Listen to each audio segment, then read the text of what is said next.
Election এবং 24 সালের আমি ভার্সেস ডামি ইলেকশনের মধ্য দিয়ে আওয়ামী লীগ গণতন্ত্রকে কিভাবে কুক্ষিগত করেছিল।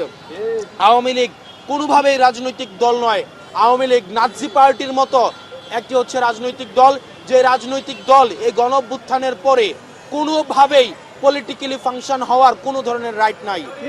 সেই জায়গা থেকে আমরা আওয়ামী লীগকে বিচার প্রক্রিয়ার মধ্য দিয়ে আমরা চাই আওয়ামী লীগের যে সুবিচার যদি নিশ্চিত হয় তাহলেই আওয়ামী লীগ কোনোভাবেই এই রাজনৈতিকভাবে ফাংশন হতে পারবে না। আমরা চাই আওয়ামী লীগকে বিচার প্রক্রিয়ার মধ্য দিয়ে আওয়ামী লীগের চ্যাপ্টার ক্লোজ করতে হবে। দ্বিতীয়ত, যতদিন পর্যন্ত এই ট্রায়াল প্রক্রিয়া চলবে ততদিন পর্যন্ত আওয়ামী লীগের নিবন্ধন বাতিল করে দিয়ে সকল ধরনের রাজনৈতিক কর্মকাণ্ড নিষিদ্ধ করতে হবে। এবং আপনারা জানেন আওয়ামী লীগ সারা বাংলাদেশের বিরুদ্ধে অবস্থান নিয়েছে। গণতন্ত্র কামি এবং ফেসিবাদ বিরোধী যে রাজনৈতিক দলগুলো ছিল তাদের বিরুদ্ধে আওয়ামী লীগ অবস্থান নিয়েছিল।